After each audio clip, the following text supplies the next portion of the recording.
নমস্কাৰ বন্ধু বান্ধৱীসকল, আপোনালোকে শুনি আছে ৰঞ্জু হাজৰিকাদেৱৰ উপন্যাস জলু। এনেতে কেইজনমান মানুহে হাতত দা একোখন লৈ সেইফালে আহি থকা আটাইৰে দৃষ্টিগোচৰ হ'ল। মানুহকেইজন অলপ সময় লৈ পৰীক্ষিতলৈ চাই খৰতকীয়া খোজেৰে পাৰ হৈ গ'ল। এইটোৱে হ'বলা অফিচাৰটো, কোনোবা এজনে পাৰ হৈ যাওঁতে কৈ গ'ল। হয় এইটোৱে, বৰ বাহাদুৰি ইয়াৰ, কোনোবা দিনা পাব হেকাটো। হেৰ' আমাৰ ঘনশ্যামকে হেনো এইটোৱে জকাই লৈছে, আন এজনে ক'লে। পৰীক্ষিতে মানুহকেইজনলৈ ঘূৰি চালে।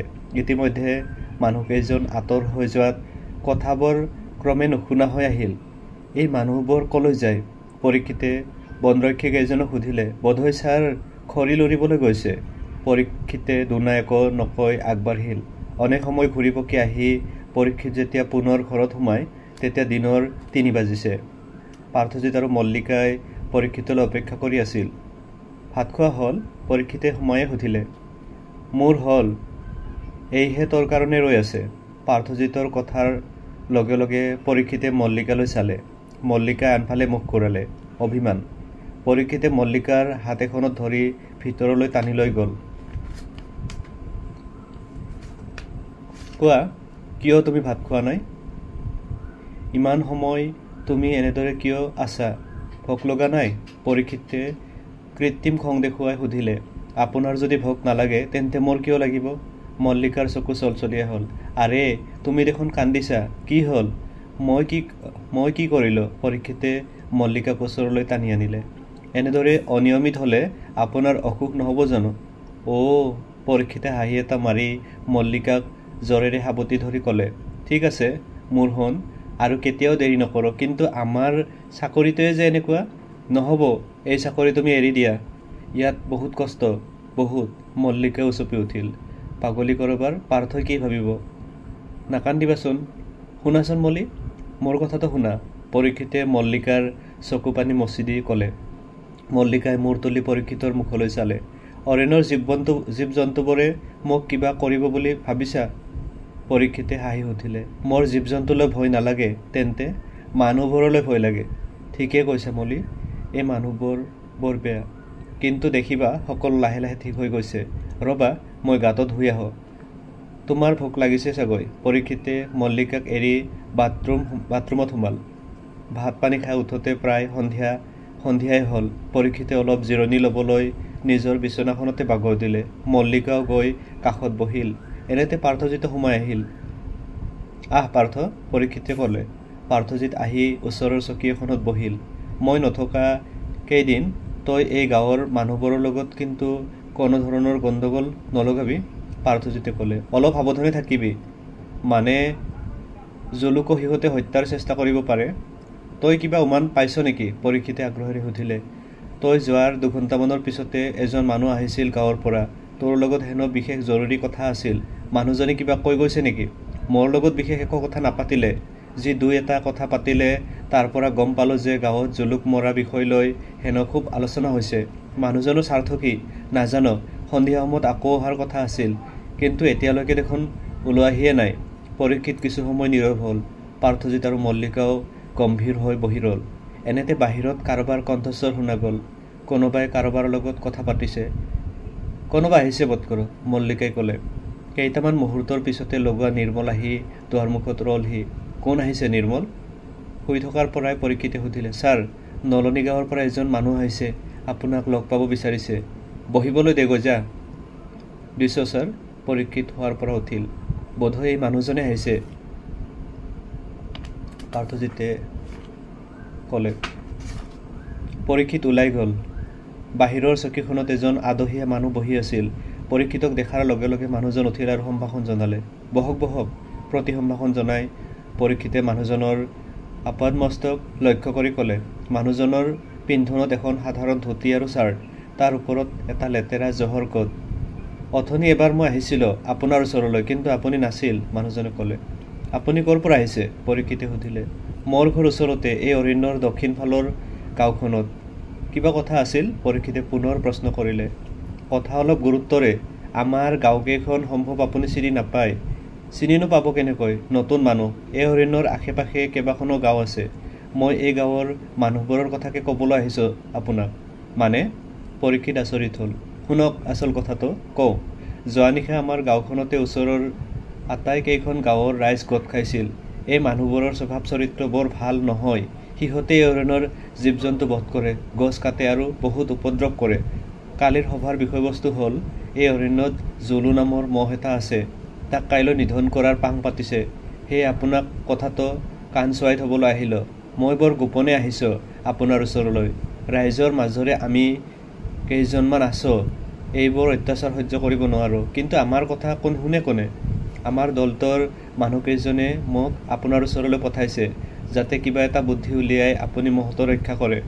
মানুহজনে কথাখিনি কৈ কিবা উত্তৰৰ আশাত পৰীক্ষিতলৈ চাই ৰ'ল। কাইলৈ তেওঁলোকে কি কাৰণত মহটো নিধন কৰিবলৈ ওলাইছে? পৰীক্ষিতে গম্ভীৰ স্বৰেৰে সুধিলে। মই আপোনাক সঁচা কথা কওঁ শুনক, এই মহটোৰ কাৰণে সিহঁত হাবিত সোমাব নোৱাৰে। মহটো কিবা কালিকা লগা মহ হ'বলা। সি চৰাং চিকাৰী হেনো দেখিলেই চিনি পায়। গাঁৱৰ মানুহবোৰে প্ৰথমতে মহটোৰ কথালৈ যি ওজৰ আপত্তি দেখুৱাইছিল, সেইবোৰ সকলো মিছা। বুজিলোঁ। আপোনাৰ সপক্ষে অৰ্থাৎ এই মহটোৰ সপক্ষে মানুহ কিমান হ'ব? হ'ব প্ৰায় 20-25 জনেই হ'ব। আপোনালোকে মহটোৰ বিষয়ে চলা ষড়যন্ত্ৰ আৰু তাৰ সুৰক্ষাৰ বাবে এখন আবেদন পত্ৰ আমাৰ অফিচত জমা দিব পাৰিব? পাৰিম। মই কাইলৈকে আটাইৰে চহী লৈ আবেদনখন আপোনাৰ হাতত জমা দি যামহি। এটা কথা ছাৰ, মই ইয়ালৈ অহাৰ কথা যেন কোনোৱে নাজানে। মই লুকাইহে আহিছোঁ, কাৰণ সিদলত কেইজনমান বৰ বেয়া মানুহ আছে। আপোনাৰ নামটো কি? সৰুকণ দাস। মই এতিয়া যাওঁ ছাৰ। কাইলৈ ছাৰ হাবিত অলপ চকা পহৰা ৰাখিব। মানুহজন বহাৰ পৰা উঠিল। আপুনি সেই বিষয়ে চিন্তা কৰিব নালাগে। আপুনি কাইলৈ মাথোন আবেদন পত্ৰখন লৈ আহিব। হ'ব ছাৰ। বিদায় লৈ মানুহজন কেইখোজমান গৈ পুনৰ লৰালৰিকৈ ঘূৰি আহি পৰীক্ষিতৰ কাণৰ কাষত ফুচফুচাই ক'লে, ছাৰ, আমাৰ গাঁৱৰ মানুহবোৰক মহটো মৰা সম্পৰ্কে বেছিকৈ উচটনি দিছে আপোনালোকৰ মানুহে। আমাৰ মানুহে? পৰীক্ষিত উচপ খাই উঠিল। হয় ছাৰ, নতুনকৈ যে অফিচাৰ 3জন আহিছে, তেওঁলোক প্ৰায়ে গাঁৱলৈ গৈ মদ পানী খায় আৰু মহটো মাৰিবলৈ মানুহক উচতায়। মানুহজনে খন্তেক ৰৈ ইফালে সিফালে চাই পুনৰ আৰম্ভ কৰিলে। এইকেইজন মানুহ বৰ ভাল নহয় যেন লাগে ছাৰ। চৰাং চিকাৰীবোৰৰ লগত বৰ চিনাকি দেখোন। কিন্তু ছাৰ, মই অহাৰ কথা যেন কোনেও নাজানে। মই আহিলোঁ ছাৰ। পৰীক্ষিতৰ উত্তৰলৈ বাট নাচাই মানুহজন কবাকবিকৈ আঁতৰ হ'ল। পৰীক্ষিতে একে ঠাইতে থিয় হৈ ৰ'ল, সৰগ পৰা মানুহৰ দৰে। পাৰ্থজিৎ আৰু মল্লিকা ভিতৰৰ পৰা ওলাই আহি পৰীক্ষিতৰ কাষত থিয় হ'ল। পৰীক্ষিত, পাৰ্থজিতে মাত লগালে। পৰীক্ষিতে পাৰ্থজিতলৈ চালে। কাইলৈ তেনেহ'লে অৰণ্যত এক গোপন যুদ্ধ আৰম্ভ হ'ব। মই কাইলৈ দিছপুৰলৈ নাযাওঁ। নহয়, তই যা। মোৰ কাৰণে চিন্তা নকৰিবি। সিহঁতে একো কৰিব নোৱাৰে। মই সকলো নিখুঁতভাৱে কৰিম। জুলুক হত্যা কৰাৰ ষড়যন্ত্ৰ আজিৰ নহয়, বহুদিনৰ আগৰ পৰাই চলি আহিছে।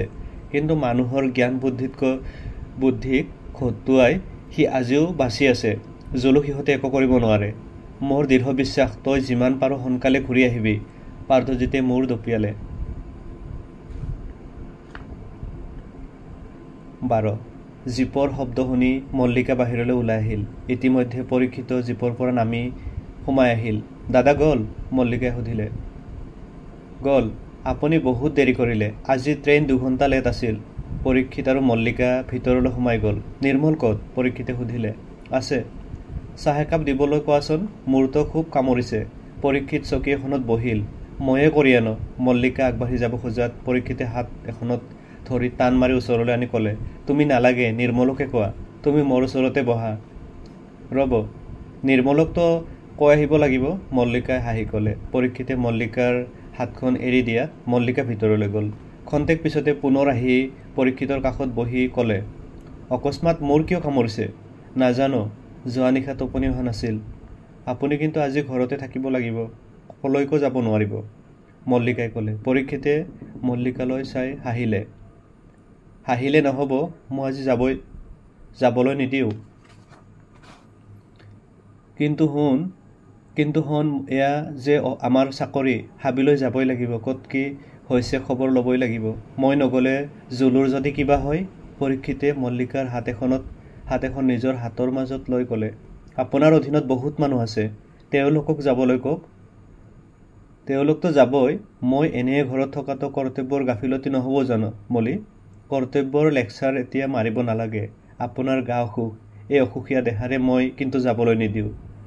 তুমি অবুজ হৈছা কিয় শুন? এনেতে নিৰ্মলে চাহ একাপ আনি পৰীক্ষিতৰ হাতত দিলে। মোক অকলে এনেদৰে এৰি এতিয়া আপুনি হাবিলৈ গুচি যাব? মই জানো একেবাৰেই যাম। পৰীক্ষিতে হাঁহিলে। হ'লেও মই অকলে থাকিব নোৱাৰোঁ, মোৰ ভয় লাগে। এই দিন দুপৰতে তোমাৰ ভয় লাগে? আচৰিত, নিৰ্মলটো আছেই দেখোন। ময়ো যাম আপোনাৰ লগত। আকৰিজনীৰ কথা শুনা, গোটেই দিনটো ক'ত ঘূৰিব লগা হ'ব তাৰ ঠিক নাই। গোটেই দিনটো? তাৰমানে দুপৰীয়া আপুনি ভাত খাবলৈকো নাহে? ঠিক আছে, আপুনি নহালৈকে মই কিন্তু ভাত নাখাওঁ। মল্লিকাই মুখ উফন্দাই বহিল। পৰীক্ষিতে লৰালৰিকৈ চাহ একাপ শেষ কৰি বহাৰ পৰা উঠিল আৰু মল্লিকাকো হাতত ধৰি টানি ক'লে, চাওঁ ভিতৰলৈ আহাচোন। নাযাওঁ। বাহ, ইমান খং? মোৰ শুন বুলি কৈছোঁ, আহা প্লিজ। পৰীক্ষিতে জোৰ কৰি মল্লিকাক ভিতৰ কোঠালৈ লৈ গ'ল। মোক বেয়া পাইছা? পৰীক্ষিতে মল্লিকাৰ মুখখন সামান্য তুলি সুধিলে। মল্লিকাই উত্তৰ নিদিলে। পৰীক্ষিতে মল্লিকাক জোৰেৰে সাবটি ধৰি ক'লে, কোৱা। নোকোৱা কিয়? দাদা নাই কাৰণে সাহস বাঢ়ি গৈছে। মল্লিকাই পৰীক্ষিতলৈ ঘপাকৈ চাই ক'লে। পৰীক্ষিতে জোৰেৰে হাঁহি দিলে। হাঁহিছে কিয়? মোৰ সাহসৰ পৰিচয় চাব খোজা নেকি? দৰকাৰ নাই। পৰীক্ষিতে মল্লিকাক বিচনাৰ ওপৰত জোৰকৈ বহুৱাই দি গালে মুখে হাত ফুৰাই ক'লে, মলি, তুমি মোক অনাহকত খং কৰিছা। তোমাৰ ওচৰত দিনৰ পিছত দিন বহি থাকিবলৈ জানো মোৰ মন নাযায়? তোমাক অকলে ঘৰত এৰি অৰণ্যত মই অকলে অকলে ঘূৰি ভাল পাওঁ বুলি ভাবা নেকি? এইকেইদিন তুমি ইয়াত আছা, মোৰ যে কিমান ভাল লাগিছে। কিন্তু এটা কথা ভাবিলে মোৰ মনটো দুখত কঁপি উঠে। হৃদয়ৰ কোনোবা এঠাইত বিষ অনুভৱ কৰোঁ। কি কথা? উৎকণ্ঠাৰে মল্লিকাই প্ৰশ্ন কৰিলে। নাজানো, মন কিয় ভাৰাক্ৰান্ত হৈ পৰে। কিয় জানো চকু দুটা চলচলীয়া হৈ পৰে। হয়তো এনেকুৱা হয়, মানুহৰ এই এৰি গুচি যোৱাৰ পশ্চাদত আছে এক অনন্ত বেদনাৰ সুৰ। এয়াই মায়া, এয়াই মমতা, এয়াই হৃদয়াবেগৰ খেলা। মই বুজা নাই। বুজাই কওকচোন। বুজা নাই? সেয়া যে তোমালোক সিদিনা আহিলা, কিমান ভাল লাগিছিল মোৰ জানা মলি। তোমাক মই কথাৰে বুজাব নোৱাৰোঁ। কিন্তু যেতিয়া ভাবোঁ আজি বা কালি 2 দিনৰ পিছত তুমি গুচি যাবাগৈ। মল্লিকাই লগে লগে পৰীক্ষিতৰ মুখত হাত দি ক'লে, মই সদায় আপোনাৰে। মই আৰু আপোনাক এৰি নাযাওঁ। দাদাক কৈ দিব সি অকলে গুচি যাওক। পাগলী, সৰু ছোৱালীৰ দৰে কথা কৈছা তুমি। মাৰ্চততো আমাৰ বিয়া হ'বই। মাৰ্চলৈ মই ৰ'ব নোৱাৰিম। আপুনি মোক যাবলৈ নিদিব পৰীক্ষিত দা, আপুনি মোক যাবলৈ নিদিব। মল্লিকাই পৰীক্ষিতক সাবটি ধৰি হঠাৎ উচুপিবলৈ ধৰিলে। আৰে চাওঁ মলি, তুমি কান্দিছা কিয়? চাওঁ, মোৰ ফালে চোৱাচোন। চোৱা না। পৰীক্ষিতে মল্লিকাৰ চকু পানীবোৰ মচি দি ক'লে, মোৰ খুব ভয় লাগিছে পৰীক্ষিত দা। মল্লিকাই উচুপি উচুপি ক'লে। ভয়? কিহৰ ভয়? পৰীক্ষিত যেন আচৰিত হ'ল। এই অৰণ্যৰ চাকৰি আপুনি এৰি দিয়ক। এৰি দিম? পৰীক্ষিত আৰু আচৰিত হ'ল। মোৰ শপত দিছোঁ, আপুনি এৰি দিম বুলি কওক। মল্লিকাই পৰীক্ষিতৰ হাত দুখন জোৰেৰে চেপি ধৰি ক'লে, কিন্তু কওক মোৰ শপত। এৰি দিম মলি, এই চাকৰি মই এৰি দিম। কিন্তু হঠাৎ তোমাৰ অৰণ্যৰ প্ৰতি ইমান বিতৃষ্ণা জন্মিল কিয়? যি অৰণ্য চাবলৈ তুমি ইমান ব্যাকুল হৈ আছিলা, যি অৰণ্যৰ গুণ গাই তুমি অন্ত কৰিব নোৱাৰিছিলা, অথচ 2 দিন নহওঁতে তুমি এই বিতৃষ্ণা কিয়? পৰীক্ষিতে প্ৰশ্ন কৰিলে। অৰণ্যৰ সেউজী পাতৰ ফাকে ফাকে চিকাৰৰ হিৰণ কিৰণ জ্যোতিয়ে খেলা নকৰে। এই সেউজী অৰণ্যৰ মাজে মাজে মানুহৰ পৈশাচিক প্ৰবৃত্তিৰ খেল দেখি মই আতংকিত হৈ পৰিছোঁ। আপুনি অকলে এই খেল নিপাত কৰিব নোৱাৰে, কিন্তু তাৰ ভয়ত আঁতৰি গুচি যোৱাটো জানো ভাল মলি? মই সেইবোৰ নুবুজো। আপুনি চাকৰি এৰিম বুলি প্ৰতিজ্ঞাবদ্ধ হওক। পৰীক্ষিতে হাঁহি মূৰ দুপিয়ালে। মল্লিকায়ো হাঁহি এটা মাৰি আনন্দতে পৰীক্ষিতক সাবটি ধৰিলে। কিছু সময়ৰ পাছত পৰীক্ষিত অৰণ্যলৈ যাবলৈ সাজু হ'ল। সোনকালে ঘূৰিবলৈ চেষ্টা কৰিব, মল্লিকাই ক'লে। মোৰ কাৰণে তুমি ভাত খাবলৈ ৰৈ নাথাকিবা, পৰীক্ষিতে ক'লে। নহ'ব, আপুনি আহিলেহে ভাত খাম। পৰীক্ষিতে মল্লিকা কাষলৈ চপাই আনি মুখত চুমা এটা খাই ক'লে, আহিম মলি, মই সোনকালে আহিম। তাৰপিছত পৰীক্ষিতে বিদায় লৈ ওলাই গ'ল। মল্লিকাৰ মুখখন লগে লগে মলিন হৈ পৰিল। পৰীক্ষিত পোনতে অফিচলৈ গৈ সহকাৰী কেইজনক কৰিবলগীয়া কামখিনি বুজাই দি বনৰক্ষী বাহিনীটোক লৈ অৰণ্যত সোমাল। সমস্ত দলটো দুভাগত বিভক্ত হ'ল। পৰীক্ষিতৰ লগত 4জন থাকিল।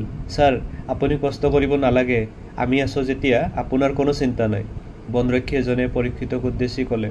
কিয়? মই লগত থাকিলে তোমালোকৰ কিবা অসুবিধা হ'ব নেকি? পৰীক্ষিতে হাঁহি সুধিলে। নহয় ছাৰ, আগতে মানে ছাৰ কোনো অফিচাৰ আপোনাৰ দৰে হাবিয়ে হাবিয়ে এনেদৰে নুঘূৰে মানে ছাৰ। আৰু ব'লা, কথা পিছতো পাতিম, পৰীক্ষিতে ক'লে। অৰণ্যৰ মাজত ঘূৰি ফুৰোতে সময় কিমান হ'ল পৰীক্ষিতৰ তাৰ প্ৰতি কোনো ভ্ৰক্ষেপেই নাই। ঘণ্টাৰ পিছত ঘণ্টা মাথন ঘূৰিয়ে আছে কিহবাৰ সন্ধানত। ছাৰ, বহুত সময় হ'ল, আমি কিবা অলপ খাই লোৱা হ'লে ভাল আছিল, সহকাৰী এজনে ক'লে। পৰীক্ষিতে সেই কথালৈ কাণ নিদি ক'লে, বনৰীয়া মহৰ জাকৰ ক'ৰবাত উমান পোৱা নেকি চাবাচোন। বনৰক্ষী এজোপা ওখ গছৰ ওপৰলৈ উঠি গৈ চাৰিওফালে চকু ফুৰালে, কিন্তু খন্তেক পিছতে পুনৰ হতাশ হৈ নামি আহিল। সৰু দলটো পুনৰ আগবাঢ়িল। কিছুদূৰ যাওঁতেই হঠাৎ আগত যোৱা বনৰক্ষী দুজন গাঁত এটাত সোমাই পৰিল। গাঁতটো মানুহে খন্দা গাঁত। সমুলি চিনিব নোৱাৰাকৈ গাঁতটোৰ ওপৰত ঘাঁহ বন সিঁচি থোৱা আছিল। এয়া ছাৰ চৰাং চিকাৰীৰ কাম, গড় ধৰা ফান, এজনে ক'লে। লগে লগে আটাই গাঁতটোৰ পৰা বনৰক্ষী দুজনক টানি উঠালে। গাঁতটো জাবৰ জোথৰেৰে ভৰাই পেলোৱা। পৰীক্ষিতে নিৰ্দেশ দিলে। আটাই জাবৰ জোথৰ গোটাই মুহূৰ্ততে গাঁতটো ভৰাই পেলালে। ক্ৰমে সন্ধ্যা হৈ আহিল। অৰণ্যৰ পশ্চিমফালে সূৰ্য নমাৰ লগে লগে ধোঁৱা ৰঙৰ অন্ধকাৰে গোটেই অৰণ্য ঢাকি ধৰিলে। দীঘল দীঘল বনবোৰৰ ৰং মুহূৰ্ততে সলনি হ'ল। অকস্মাত অৰণ্যৰ নিস্তব্ধতা ভংগ কৰি শৰপহুৰ সন্ত্ৰস্ত চিঞৰ ভাহি আহিল অনেক দূৰৰ পৰা। এক অদ্ভুত অনুভূতিয়ে আটাইৰে মন ক্ৰমে আচ্ছন্ন কৰি পেলালে। এনে ভাৱ হৈছিল যেন যিকোনো মুহূৰ্ততে ভয়ংকৰ কিবা এটা ঘটিব পাৰে। আটাই অন্ধকাৰৰ মাজতে চাৰিওফালে তীক্ষ্ণ দৃষ্টি নিক্ষেপ কৰিলে। ক'তো একো নাই, তথাপি মনে কৈছে যেন কিবা এটা চক্ৰান্ত চলিছে সেই ঘৰ অন্ধকাৰৰ অন্তৰালত। ঘূৰো ব'লা, পৰীক্ষিতে ক'লে। এনেতে কিছু আঁতৰতে খচ খচ শব্দ। পৰীক্ষিত আৰু বনৰক্ষী কেইজন সন্ত্ৰস্ত হৈ ৰৈ গ'ল। হয়তো কিবা হিংস্ৰ জন্তু হ'ব পাৰে। খন্তেক পিছতে আন এদল বনৰক্ষী প্ৰায় উধাটো খাই অহা দি পৰীক্ষিতহঁতৰ সন্মুখত ওলাল। ছাৰ, চৰাং চিকাৰী কেইডলমান অৰণ্যৰ ভিতৰলৈ সোমোৱাৰ উমান পাইছোঁ, সিটো দলৰ এজনে ক'লে। চৰাং চিকাৰী ক'ত? পৰীক্ষিত উচপ খাই উঠিল। সিহঁতে আমাৰ উপস্থিতিৰ কথা গম পাইছে ছাৰ, সেয়ে আমাৰ আৰে আৰে ঘূৰিছে। দুয়োটা দল এক হৈ এইবাৰ আগবাঢ়িল। ঘণ্টাৰ পিছত ঘণ্টা ধৰি ঘূৰিও চৰাং চিকাৰী কোনো সন্ধান নাপায়। পৰীক্ষিতহঁত হতাশ হ'ল আৰু এটা সময়ত অৰণ্যৰ পৰা আটাই ওলাই আহিল। তেতিয়া নিশা 12ৰ ওপৰ বাজিছে। শ্ৰান্ত ক্লান্ত দেহাৰে পৰীক্ষিত মদ খোৱা মানুহৰ দৰে তলং ভটংকৈ খোজকাঢ়ি আহি নিজৰ ঘৰটোৰ দুৱাৰমুখত থিয় হৈ খন্তেক কিবা চিন্তা কৰিলে। মল্লিকা হয়তো এতিয়া গভীৰ টোপনিত। বেচেৰি, পৰীক্ষিতৰ কাৰণে বাট চাই চাই হয়তো এতিয়া শুই পৰিল। মল্লিকাৰ টোপনি ভাঙিবলৈ ইচ্ছা নকৰিলে পৰীক্ষিতে। নিৰ্মল, পৰীক্ষিতে দুৱাৰত টুকুৰিয়ালে। এক মুহূৰ্ত ৰ'ব লগা নহ'ল পৰীক্ষিত। লগে লগে দুৱাৰ মেল খালে। পৰীক্ষিত কিছু আচৰিত হ'ল, যেন দুৱাৰমুখতে কোনোবাই পৰীক্ষিতৰ কাৰণে অপেক্ষা কৰিহে আছিল। পৰীক্ষিতৰো আচৰিত হ'ল যেতিয়া দেখিলে যে দুৱাৰ মল্লিকাইহে খুলি দিছে। মলি, তুমি এতিয়াও হোৱা নাই? নিষ্ঠুৰ চেপা কণ্ঠেৰে মল্লিকাই শব্দটো উচ্চাৰণ কৰি লৰালৰিকৈ ভিতৰলৈ সোমাই গ'ল আৰু বিচনাখনত বাগৰি পৰি উচুপিবলৈ ধৰিলে। পৰীক্ষিতে লৰালৰিকৈ দুৱাৰখন বন্ধ কৰি ভিতৰলৈ সোমাই গৈ মল্লিকাৰ ওচৰত বহি এক কৰুণ দৃষ্টিৰে মল্লিকালৈ খন্তেক সময় চাই ৰ'ল। মল্লিকাই উচুপিলে। কোমল বিষণ্ণ ক্ৰন্দন, প্ৰায় নিশব্দ, যাতে ঘৰখনৰ আন কোনোৱে গম নাপায়। দমাবলৈ চেষ্টা কৰিও যেন দমাব পৰা নাই। মলি, পৰীক্ষিতে হাত এখনত ধৰি মল্লিকাক বিচনাৰ পৰা উঠাবলৈ চেষ্টা কৰিলে। মল্লিকা এইবাৰ বহি দুহাতেৰে মুখ ঢাকি প্ৰাণপণে উচুপনি দমাবলৈ চেষ্টা কৰিলে। দুই আঙুলিৰ ফাকেৰে টপ টপকৈ চকুৰ পানীবোৰ বাগৰি আহি কলাত পৰিছে, যেন এই পৃথিৱীৰ প্ৰথম দুখৰ আঘাতত ভাগি গৈছে মল্লিকা। পৰীক্ষিতে কি বুলি সান্ত্বনা দিব ভাবিয়ে নাপালে। কেইটামান নীৰৱ মুহূৰ্ত পাৰ হ'ল। তাৰ পিছত ধীৰে ধীৰে পৰীক্ষিতে ক'বলৈ ধৰিলে, মোৰ ভুল হৈছে মলি, ক্ষমা কৰা। সঁচাই আমি পুৰুষবোৰ বৰ নিষ্ঠুৰ। নাৰীৰ মনৰ বেদনাখিনি আমি বুজিবলৈ চেষ্টা নকৰোঁ। মোক ক্ষমা কৰা মলি।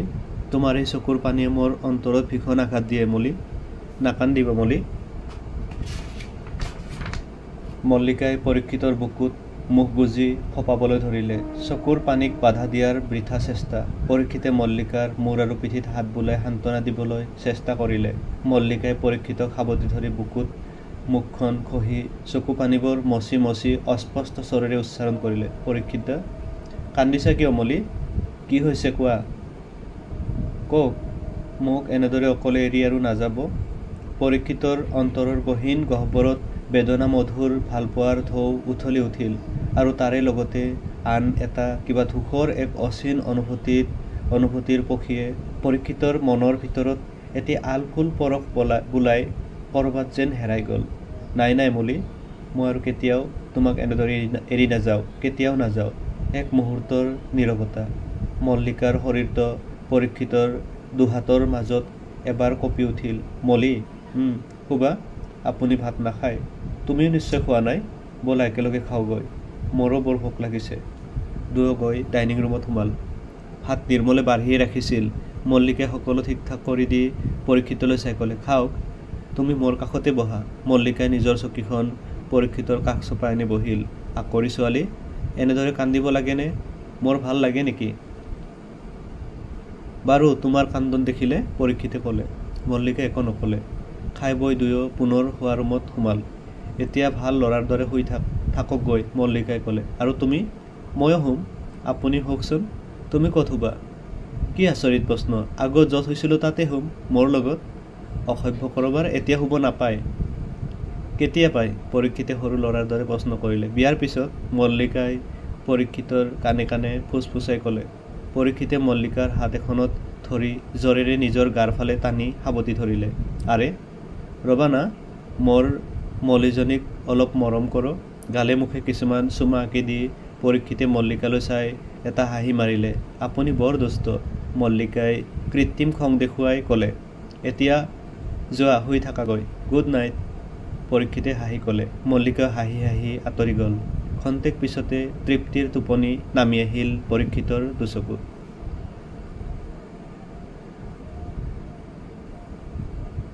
চকু মেলিয়ে পৰীক্ষিতে মল্লিকাক সন্মুখত দেখি হাঁহি এটা মাৰি ক'লে, গুড মৰ্ণিং মলি, তুমি কেতিয়া উঠিলা?